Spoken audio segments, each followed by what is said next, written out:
여러분은 혹시 창의성 교육이라는 말을 들으면 어떤 생각이 드시나요? 궁금합니다. 예, 창의성이라는 어떤 미래 인재의 어떤 가장 중요한 역량으로서 항상 이야기가 되고 있는 이 능력이 정말 우리 아이들에게 개발되어져야 하는 역량이다라고 생각을 하시는지, 동의하시는지 궁금해요. 왜냐하면 우리 학교의 현장에서 혹은 어떤 기업을 운영하는 입장에서 너무 창의적인 사람, 어떻게 이 전체를 운영하고 조직을 적절하게 이렇게 통제를 해야 되는 입장에서 너무 창의적인 사람이 오히려 이렇게 민폐가 되는 그런 경우도 있을 수 있지 않을까, 이런 생각은 안 하시는지 모르겠어요. 어떻게 보면 창의적인 사람은 아이디어가 끊임없이 이렇게 떠오르는 사람이고, 그렇기 때문에 어떤 조직의 규율과 어떤 통제에 계속해서 이제 순응하는 그런 사람하고는 약간 좀 반대되는 개념이라고 할 수가 있지 않습니까?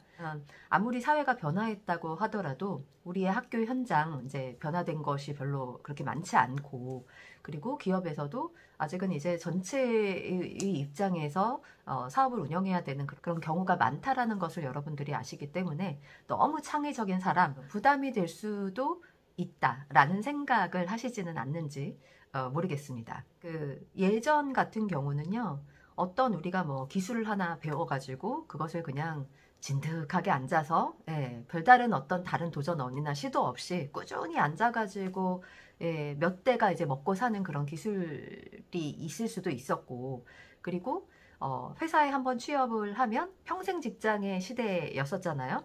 그렇기 때문에 다른 어떤 시도나 도전에 대해서 별로 우리가 이렇게 생각해 볼 수 없는 그런 상황들이 그동안 우리 사회에서 주류로서 이렇게 있어 왔기 때문에 이 창의적인 능력에 대해서 그다지 그렇게 필요가 느껴지지는 않는 그런 사회였지 않나, 라고 저는 이제 생각을 해요. 근데 이제 현대사회에 들어서서 사회의 많은 부분들이 이제 급변을 하면서 어, 이제 평생 직장의 개념이 정말 사라지고 있고, 그리고 자기가 아는 어떤 기술력 하나만 가지고 평생을 살기에는 또한 뭔가 이렇게 부족한 부분들이 이제 눈에 드러나기 시작을 했죠.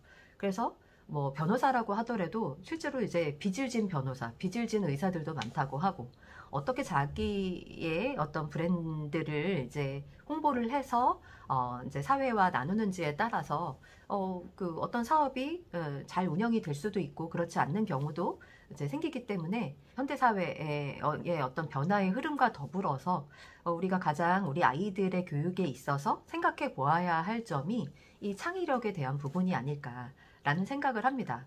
그래서 예전에는 이제 뭐 빵만 잘 팔면은 뭐 몇 대가 같이 이렇게 먹고 살았지만 이제 경쟁도 너무나 심해지고, 예, 그 안에서 어떠한 태도로 빵을 굽는지, 그리고 어떠한 태도로 그것을 이웃과 나누는지에 따라서 훨씬 더 영향력 있는 빵집이 될 수도 있는 것이고, 그리고 이제 뭐 예를 들면 한옥 기술 같은 경우도 뭐 필요에 따라서 그냥 집만 지어주면 되는 거였는데, 이것을 어떻게 고급 브랜딩화해서 한옥의 가치를 사람들한테 알리면서 좀 더 영향력 있는 그런 사업을 유지를 할 수가 있는지, 뭐 그런 부분에 대해서도 다양한 각도로 이를 진전시키는 그런 측면에서 이 창의성의 역할에 대해서 우리가 생각을 해볼 수 있기 때문에 아무래도 우리 불확실성이 가득한 시대에서는 우리 정말 우리 아이들에게 꼭 필요한 능력이 창의성이 아닌가라는 생각을 하게 됩니다. 우리의 교육은 여태까지 항상 이렇게 지식을 일방적으로 이렇게 전달해 가는 어떤 그런 교육이었었죠. 그래서 우리가 뭐 아무리 이제 사고력을 키워주는 교육으로 이제 우리가 전환을 하고 있다, 그런 뭐 문제들도 많이 나온다라고 하더라도, 어쩔 수 없이 우리가 입시나 어떤 시험이라는 그런 뭐 시간이 정해져 있는 그런 문제들, 이런 것들을 자꾸 이렇게 풀려다 보면, 우리 이 창의성이라는 것은 시간의 제한을 받아서는 충분히 이제 드러날 수가 없는 그런 역량이라고 할 수가 있잖아요. 예, 내 아이디어가 계속해서 떠오르고 있는데 이거를 꼭 정해진 시간 안에 풀어야 되는 어떤 우리의 어떤 입시 문제, 입시의 어떤 그런 우리의 시험 구조 안에서는 이 창의성을 키워주는 교육을 하기가 참으로 어렵다. 게다가 이거를 또 우리 선생님들에게 이걸 잘 평가해달라 하기에도 여러 가지 이제 정말 객관적으로 잘 이렇게 점수화할 수 있는 그런 어떤 툴이 마련되어져 있느냐라고 생각을 했을 때 또 그렇지 않은 측면들이 많이 있기 때문에 이 창의성에 대한 어떤 교육은 결국에는 우리가 가정에서 이 부분을 책임져야 되지 않을까라는 생각을 하게 됩니다. 그러면 우리 부모님들께서 아이들에게 창의성을 어떻게 지도를 할 수가 있을까요? 우리 부모님들이 이제 채워줄 수 있는 부분들이 이제 두 가지라고 생각을 하는데요. 첫 번째는 경험입니다. 뭐 경험에는 직접적인 경험과 간접적인 경험이 있을 수가 있겠죠. 아이들이 어떤 문제를 해결해 나가는 데 있어서 가장 중요한 것은 뭔가 이렇게 정답을 찾는 것보다도 다양한 어떤 그 영역 속에서의 어떤 경험의 그 점들을 이어나갈 수 있는 그런 재료가 필요한 것인데요. 그것을 이제 우리 교과서 안에만 우리가 있다라고 생각할 것이 아니라 아이들이 어렸을 때 얼마나 많은 폭넓은 자극을 제공받았는지에 따라서 그 경험의 폭이 굉장히 좀 창의성에 기반이 되지 않나라는 생각을 하게 돼요.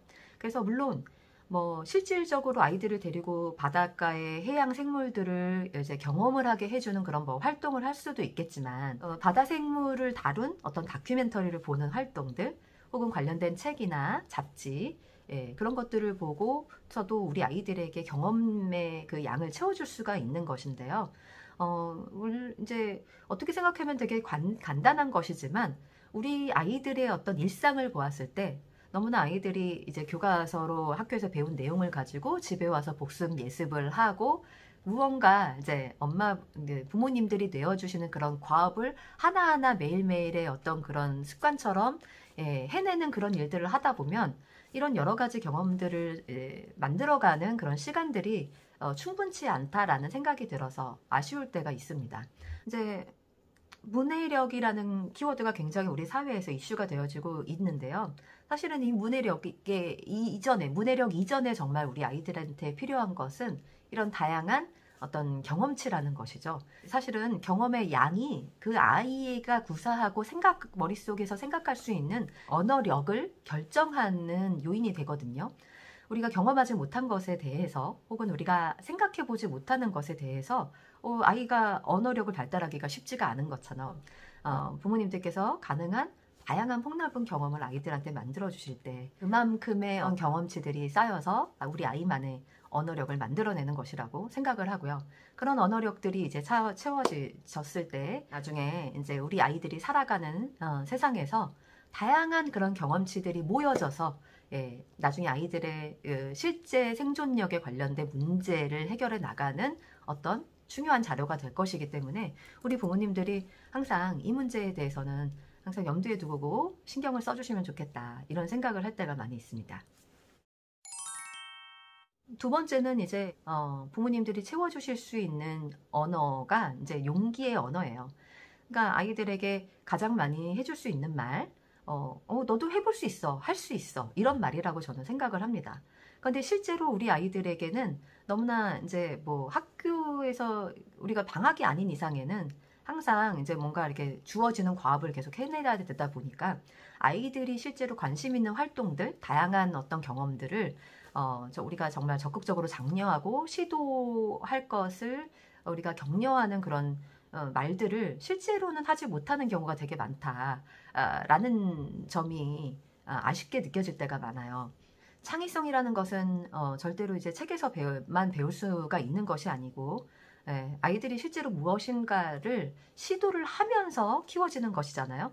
그래서 아이들이 실제로 이제 조그마한 자기만의 책을 만들어 본다든지 혹은 집을 만들어 본다든지 그리고 그림으로 자기가 머릿속에서 떠오르는 그 모든 영감들을 구현해 낸다든지 여러 가지 실제로 움직이는 그런 아이들의 활동을 통해서 창의성이 발현되고 개발되어질 수가 있는 것인데 우리 아이들에게 이런 것들을 마음껏 하게 해줄 수 있는 그런 시간이 절대적으로 좀 부족한 것이 아닌가라는 아쉬움이 들 때가 많이 있어요. 그나마 초등은 좀 낫다고 할까요? 이제 중학생, 고등학생이 되면은 그나마도 그동 안에는 이제 비교과 영역이라는 것이 있어서 부모님들께서 입시를 위해서라도 이런 비교과 영역에 대한 어떤 경험치들을 만들어 주시는 일들을 이렇게 많이 신경을 써 오셨는데, 이것이 이제 뭐 공정성 시비가 이제 문제가 되어 가지고 이제 정시가 늘어나는 바람에 오히려 좀 위축되는 그런 경향이 있죠. 근데 정말 아이들이 실제로 꿈도 찾고, 그리고 자기가 열정을 느끼게 되는 그런 영역을 발견하는 것이 사실은 교과 외 활동에서 그럴 때가 훨씬 더 많거든요. 어떤 친구들은 합창단에서 합창을 하다가 자기만의 어떤 그런 열정을 발견을 하게 되기도 하고, 그리고 여행 사진 같은 것들을 막 찍으러 다니다가 어떤 미적인 감각을 발견해내기도 하는데, 그런 부분들을 무조건 이제 그 입시라는 것에 한정지어서 제한을 두다 보니까 아이들이 좀 더 폭넓게 자기가 하고 싶은 것을 다양하게 시도해보고 실제로 해볼 기회를 잃어버리는 것은 아닌가 아쉬울 때가 있습니다.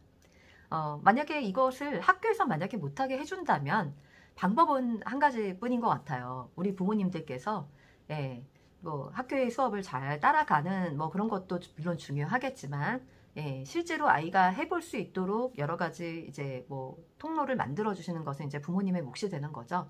이제 경험을 만들어 준다라는 것에 대해서도 너무 큰 부담을 갖지 않으셨으면 좋겠어요. 그냥 아이들의 어떤 삶 속에서 그냥 형제와 다툼이 있는 것도 하나의 경험이 될 수가 있는 것이고, 그리고 부모님과의 관계 속에서 얻게 되는 마음 속의 어떤 상처도 하나의 경험이라고 생각을 해요. 그게 나중에 또 아이들한테 글감이 되어질 수도 있는 것이고, 아이들이 자기만의 어떤 관점을 세워가는 경험치로서 역할을 할 수도 있는 것이기 때문에, 아이들에게 일상에서 지식적인 거를 하지 않는다고 해서 부모님들이 너무 애태우실 필요가 없다라는 그런 말씀을 사실은 드리고 싶은 것이 오늘 영상의 핵심이라고 생각을 해주시면 좋을 것 같습니다. 우리가 아무리 부족한 부모로서 부족한 점이 있다고 하더라도 우리 아이들은 아이들만의 작은 시도와 도전을 통해서 아이들만의 인생을 잘 살아갈 것이기 때문에, 부모님들께서 우리는 그저 할 수 있는 한 최선을 다하는 선에서